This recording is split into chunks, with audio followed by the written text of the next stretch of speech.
ماتش النهارده صعب، والواد ده مش سهل وعايز يعلم عليك. انا بقى مش عايزك تسكت له، انا عايزك تختمه، تقطعه، تشفيه، تسلخه، تشيله والنبي الموز على جنب علشان انا بحبها قوي. ماشي حاضر يا كوتش. برافو عليك. انا بقى عايزك ايه؟ العكاوي.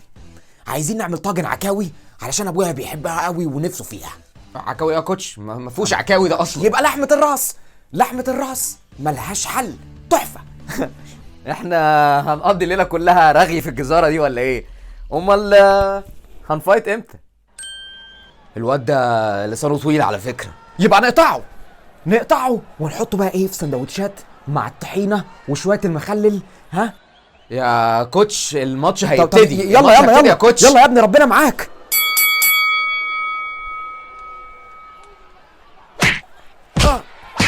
اديله. لا تحت الحزام، لا تحت الحزام، لا. انا كنت عامل حساب اتعشى بالبطين.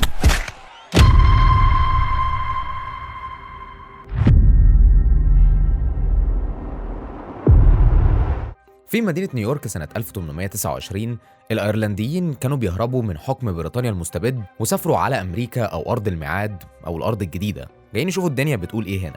وأول ما الأيرلنديين بينزلوا على مدينة نيويورك. الأيرلنديين كونوا مستعمرة في نيويورك، وزي أي مستعمرة أو أي ناس جديدة بتقعد في مكان جديد لازم يكون عندهم زي جيش صغير، عصابة، حاجة كده على الضيق تحميهم وتحمي مصالحهم. علشان كده اتشكل في نيويورك وتحديدا في مدينة منهاتن عصابة الديد رابتس أو الأرانب الميتة.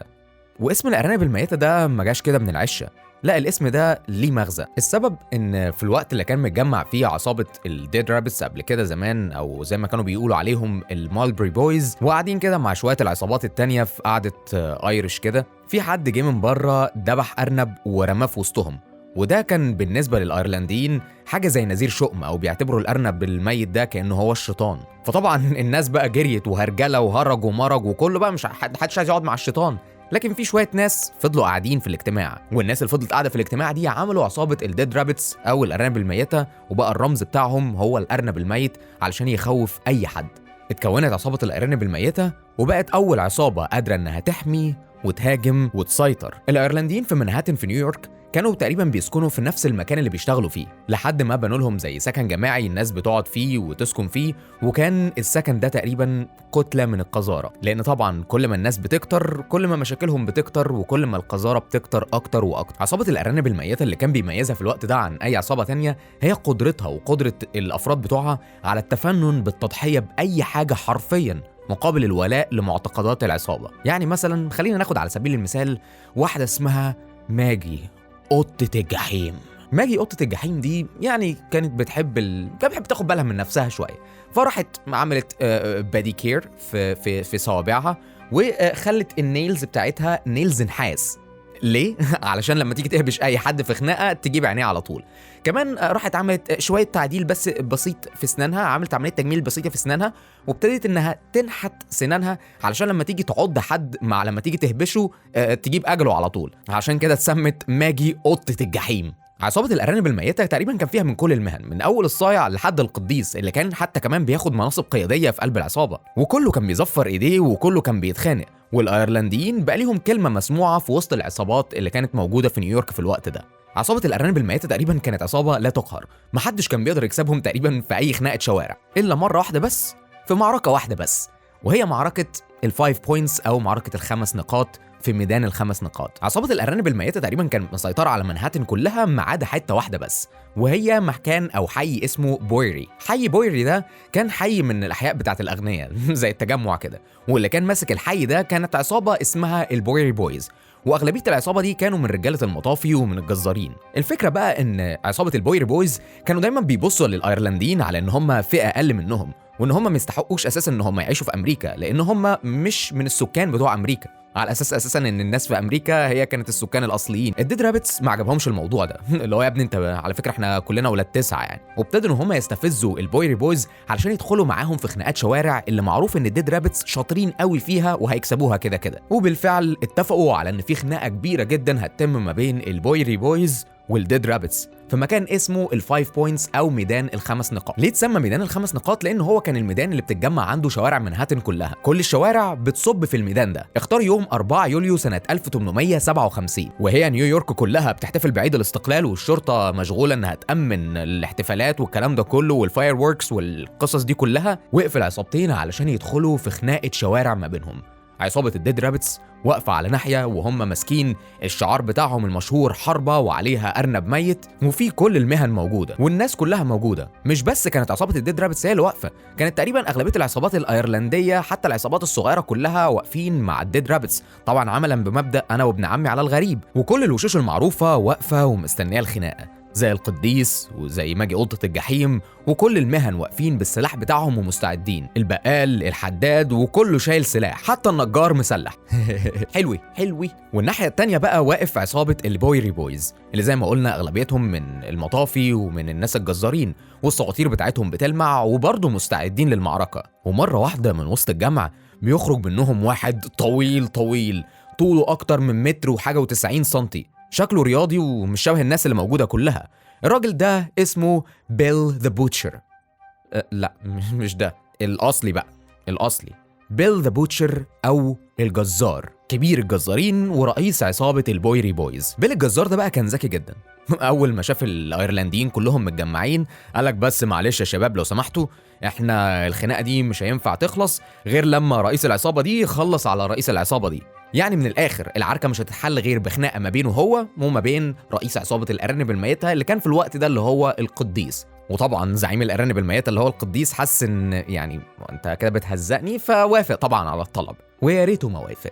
المعركة علشان تبقى في الصورة هي معركة بأي حاجة ايدك تيجي عليها، صواطير، سيوف، حلل، اي حاجه ايدك تيجي تعرف تعور بيها اللي قدامك استخدمها. وكان بيبقى فيه مراهنات ما بين افراد العصابه وبعضها على ان انا هقتل 5 النهارده وانا هعور 7 النهارده. بتبتدي الخناقه وبتبقى خناقه دميه جدا، وماجي قطه الجحيم تخربش هنا، وفلان الفلاني مش عارف يعور هنا، وده يجيب رقبه واحد. وبيل الجزار استغل الفرصه لحد ما شاف زعيم الارانب الميته واقف لوحده وقام رايح غزه موته، والخناقه خلصت على كده، وبيل الجزار بقى هو كل في الكل. بيل ده بقى يا سيدي اتولد سنه 1821 في مدينه نيو جيرسي من اب وام انجليزيين. اهله دايما اشتغلوا في الجزاره وهو حب ان هو يشتغل زيهم برضه في الجزاره، وراح فتح محل لنفسه في منهاتن. بيل الجزار كان شاطر جدا في استخدام السكينه، لكنه كان شاطر في حاجه تانية وهي الملاكمه. بيل الجزار كان ملاكم سريع قوي وكان شرس، واللي كان بيميزه بقى عن اي ملاكم تاني ان هو ما عندوش اي مشكله خالص ان هو يضرب ويعض ويضرب تحت الحزام، ومن الاخر مش هيخرج من الخناقه دي غير وهو كسبان. ودايما كان بيلعب ديرتي، حتى المباريات بتاعته كانت بتتعمل تحت السلم كده في الخبيني، علشان طبعا الكلام ده كله ممنوع لانها بتبقى نو رولز. بيل كان بيحب السيطره جدا، وطبعا ما ينفعش سيطره من غير قوه، فعمل عصابه البويري بويز دي اللي كان اغلبيتها من رجاله المطافي ومن الجزارين. العصابه دي بقى كان اكل عيشها ورزقها كله من المطافي. ازاي؟ لما كان بيحصل حريق في مكان من الاماكن او في شارع من الشوارع، كانت بتروح العصابه دي وقوموا رايحين حاطين برميل على الحنفيه بتاعه المطافي، علشان لما تيجي المطافي ما تلاقيش حاجه تركبها في الحنفيه، وخلاص بقى بيغلب حمارهم ويمشوا. واول ما بيمشوا بتطلع العصابه بتاعه بويري بويز يطفوا المكان، وفي وقت ما هم بيطفوا يعني بيقلبوا عيشهم، ياخدوا حاجه كده ياخدوا حاجه كده، ده غير الفلوس اللي بياخدوها من الناس اللي هم طفوا لهم الحرائق بتاعتهم اصلا. بيل بقى كان صاحب وجهه نظر، وشايف ان الايرلنديين دول اساسا فئه اقل من ان هم تعيش في نيويورك، وشايف ان هو من السكان الاصليين، وان الناس دي اساسا دخيله عليهم، وان هم ما ينفعش ان هم يعيشوا في امريكا ولازم يترحلوا تاني على بلدهم. بيل بقى الجزار كان بيكره واحد اسمه تامي هول جدا، وده رئيس الحزب الديمقراطي اللي موجود في منهاتن. ليه؟ لأن تامي هول ادى حق الأيرلنديين إن هم يصوتوا كمان في الانتخابات، وخلى للأيرلنديين شأن في منهاتن، وده اللي كان بيل الجزار رافضه تماما. عشان كده عصابة البويري بويز بتاعت بيل الجزار ما كانتش بتعتمد أيرلنديين، اللي بتشوفه بتجيب أجله على طول. بيل بقى الجزار انضم في الوقت ده لحركة سياسية اسمها نو ناثينج، يعني اللي مش عارفين حاجة، ودي ملهاش أي علاقة بجون سنو. ودي بقى حركة بسيطة قوي، أي حد كاثوليكي أو أي حد أيرلندي إحنا ضده. طب ليه يا جدعان؟ وي نو ناثينج، والله مش عارفين، هو كده. وطبعا الحركه دي قوت بيل الجزار جدا ضد الايرلنديين، وخصوصا بعد معركه الفايف بوينتس. بيل الجزار خلاص ما بقاش في حد في منهاتن كلها يقدر يقف ضده، والموضوع بقى بالنسبه له كله ماشي تحت امره، والدنيا ماشيه حلاوه واكس 100 100. بيل ما كانش عنده اي مشاكل خالص ان هو يشمر دراعه وينزل يتخانق بايده ويزفر ايديه عادي جدا، كان بيحب ده جدا، كان بيحب ان هو ينزل فايتات كده فور فن، ينزل بقى يضرب ويكسر لان عطشه للدم تقريبا اكبر من اي حاجه. هو كان راجل عنيف بيحب العنف. الراجل ده بقى في مره عرف ان واحد اسمه جون فلورنس، وده راجل عنده اوتيل في منهاتن. الراجل ده بينزل عنده ناس ايرلنديين عادي. راجل فتح اوتيل، واحد جه دخل قال له يا باشا عايز اوضه بعد اذنك، بيديله الاوضه عادي زي اي حد.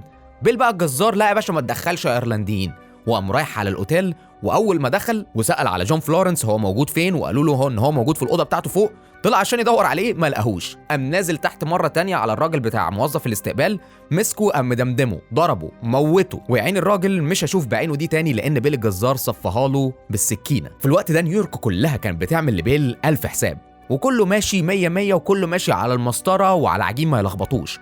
لكن بيل الجزار تقريبا كان زهق من الموضوع ده، عايز تحدي. ادوني تحدي يا جدعان، ودوني ايطاليا يا جدعان عايز العب في ايطاليا، ودوني السعوديه يا جدعان العب في النصر، انا عايز تحدي يا جدعان. لحد ما المشاكل بتيجي لغايه عنده، والمشكله جت من مكتب تامي هول رئيس الحزب الديمقراطي بتاع منهاتن اللي احنا لسه متكلمين عليه. بيل بقى الجزار اكتشف ان تامي هول ضم للحزب بتاعه واحد اسمه جون موريسي، وده واحد من اصول ايرلنديه والمعروف باولد سموك. موريسي ده بقى كان قصه ثانيه والعدو الجديد للجزار. الراجل ده كان ايرلندي الجنسيه، اتولد في ايرلندا لكنه هاجر على امريكا من وهو صغير، وتحديدا على مدينه سان فرانسيسكو، وبقى ملاكم مشهور جدا هناك. وكان معروف عنه ان هو مقامر يعني جامبلر، الراجل بيلعب قمار يعني، وصعب قوي ان هو يخسر فلوسه او حتى يخسر فايتاته. بعدها بقى بيقرر موريسي ان هو يرجع على نيويورك، لكن بيرجع على نيويورك بلقطه، بحركه، ما عايز ياخد اللقطه كده. فبيتحدى لاعب امريكي اسمه يانكي سوليفان، وده كان بطل الوزن التقيل في الوقت ده في الملاكمه، وقال له انا عايز العبك. يانكي سوليفان بصراحه في اول ما سمع الموضوع ده نفض له، قال لك ده شكله عيل عايز يعمل لقطه وبتاع، فكك منه. لكن فضل جون موريسي بقى يقعد يقول له انت خايف، انت شكلك خايف صح، خايف باك باك باك باك باك، خايف خواف باك باك. بعديها سوليفان قال لك بقى لا ده شغل عيال وبتاع، خلاص يا باشا تمام انا هلعبك يلا بينا. ووافق فعلا سوليفان على ان هو يلاعب جون موريسي في مباراه ملاكمه، واللي كانت بقواعد لندن او بلندن رولز، واللي كانت في الوقت ده ان الملاكم اللي يقع على الارض الاول ويتم عد 30 عد عليه يبقى هو اللي خسران. بيل الجزار بقى عارف موضوع اللقطه دي وحب يحضر المباراه، وراهن بكل فلوسه تقريبا على يانكي سوليفان ان هو يكسب، على اساس ان هم بقى بلديات واول امريكان بقى واحنا بنشجع القوميه الامريكيه وبتاع. الماتش اتلعب في حقل واسع جدا في مدينه بوسطن، وحضروا حوالي اكتر من 3000 بني ادم. الماتش كان طويل قوي، وصل لمده 37 جوله. انت متخيل راجلين عريانين لابسين كولتات عمالين يضربوا في بعض بقالهم 37 جوله؟ اديهم 5 دقايق يا فندم هيناموا والله. في وقت بقى من الفايت كانت دايره، واحد من التيم بتاع جون موريسي طلع وقال لك ايه ده بيضرب بظهر الجوانتي، احنا مش هنسيبه، الواد ده مش سالك، الواد ده مش صح. وقامت خناقه بقى ما بين الفريقين، وده بيضرب ده وده بيضرب ده، وفي الاخر الماتش بيتلغي والنتيجه بتاعته بتتحسب لجون موريسي. اللي اتقال بعد كده ان التحكيم حسب الماتش لجون موريسي علشان يانكي سوليفان ضرب ضربه غير قانونيه، وبيفوز جون موريسي وكمان بياخد الفلوس كلها. طبعا بيل الجزار في الوقت ده كان هيموت من الغضب، كان هيموت من الغيظ. يعني الراجل الايرلندي ده كسب الراجل الامريكي وكمان خد فلوسي، ده انا بص ماشي يا حبيب ليجي ماشي. موريسي بقى طبعا الفوز قوى قلبه، وقال لك بقى انا راجع احط على الكل يا جدعان. انا سمعت كده ان في واحد هنا بقى اسمه حاجه بيل الجزار، ده ايه ده؟ جاريس بيل الجزار ده مين ده؟ انا سمعت ان هو ملاكم وبتاع وبيضرب طلقات وعامل مشاكل كبيره، انا عايز العبه. الجزار طبعا اول ما سمع كده قال لك ايه يا مراحب يا مراحب، تعالى بس على شرط واحد، انا هلعبك بس المباراه تبقى من غير جلافزات، من غير اللي هي القفازات اللي بتتلبس في الايد دي، والماتش يبقى نو رولز، يعني نضرب في بعض زي ما احنا عايزين، بايدينا بقى برجلينا باللي احنا عايزينه. طبعا في الاول جون موريسي رفض وقال لك لا انا ايه اساسا اللي يخليني اعمل حاجه زي كده، خلاص يا عم مش عايز العبه. فبيل بقى الجزار استخدم نفس الحيله بتاعت باك باك باك باك خايف باك، لحد ما وافق جون موريسي ان هو يلعب الجزار. الماتش ده كان ليه اهميه كبيره قوي، اكتر من 2 بكلوتات واقفين بيضربوا بعض. الماتش ده كان ما بين ايديولوجيتين، ما بين بيل الجزار الاول امريكان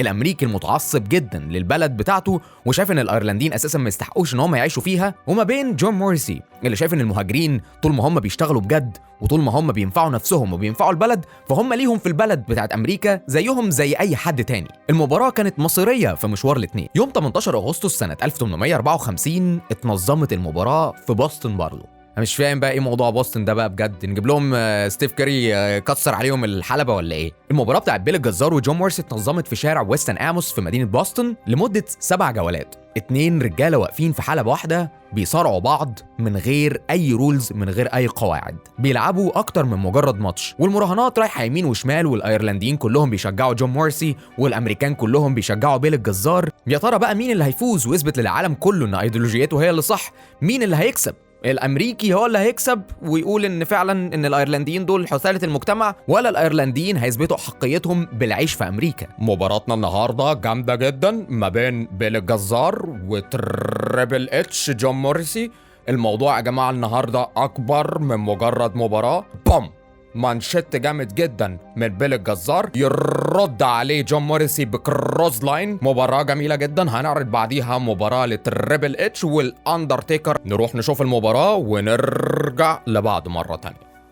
شكرا كابتن ممدوح على التغطيه الرائعه للماتش. المهم بقى ان بيل الجزار انقض على جون مورسي بعد ما شاف ان هو يعني ملاكم كويس وليه وزنه، وابتدى بقى يعض فيه ويضربه تحت الحزام وبتاع لحد ما استسلم جون مورسي وقال ان هو هينسحب. وطبعا تم اعلان ان بيل الجزار هو اللي فاز في الماتش ده. زي ما احنا قلنا ان الماتش ما كانش مجرد ماتش ملاكمه وخلاص، دلوقتي اللي فاز هو بيل الجزار. فطبعا مين اللي صح؟ اكيد بيل الجزار، لان الماتش تقريبا زي ما قلنا كان بيتلعب على مين اللي هيكسب في الاخر، ايرلندا ولا امريكا. الماتش ده بقى كان علامه كبيره قوي، مش بس مجرد في الملاكمه وخلاص، كمان في المراهنات، لان بيل الجزار كسب وخد الفلوس كلها. وجون مورسي كان معروف عنه ان هو ما بيخسرش خالص في المراهنات، دايما الفرس اللي بيراهن عليه هو الكسبان، وكان دايما بيراهن على نفسه. لكن المره دي خسر قدام الجزار العظيم بيل. لكن كعادة جون مورسي وكعادة الايرلنديين ما بيسيبش حقه وما بيسيبش طاره. في ناس من اصدقاء جون مورسي اقترحوا ان هم يعملوا مباراة تانية ويعيدوا الماتش ويبقى مع مباراة ان شاء الله مصر والسنغال في نفس الوقت، لكن جون مورسي بيرفض الموضوع ده وبيقول ان هو مش عايز يلعب ماتش ملاكمة تاني. الموضوع خلاص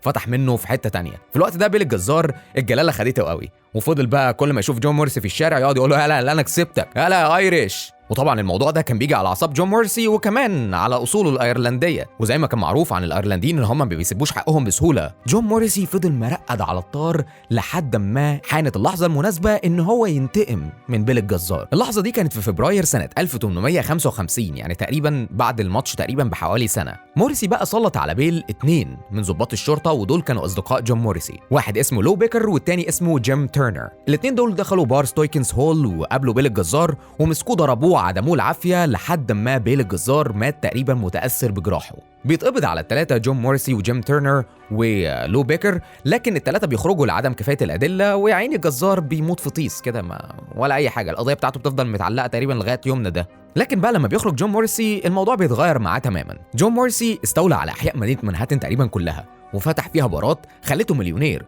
ورجع تاني المجد الايرلندي بتاع عصابه الديد رابتس. بعديها بشويه جون مورسي بيخش في موضوع بقى السيناتور والسياسه، وبيبقى واحد من اقوى السياسيين في عصره، والناس كانت بتعتبره في الوقت ده من اقوى السياسيين الموجودين على الساحه. اصل هي كده يا صاحبي، الدنيا كده، اضرب واجري. فما تنساش بقى تضرب على زرار السبسكرايب وتشترك في القناه، ولو انت عجبك الفيديو اعمل لايك واكتب لي تحت في الكومنتس حابب نتكلم على ايه المره اللي جايه. تقدر تشوف الحلقات اللي فاتت وتفعل زر الجرس عشان يجيلك الحلقات اللي جايه، وتعمل لي بقى فولو على الانستجرام وعلى التيك توك علشان يجيلك الجديد كله طازه بطازه. كنت معاكم انا محمود النجار في نجار مسلح، ولحد ما نلتقي المره اللي جايه خلي بالكم من نفسكم. سلام عليكم.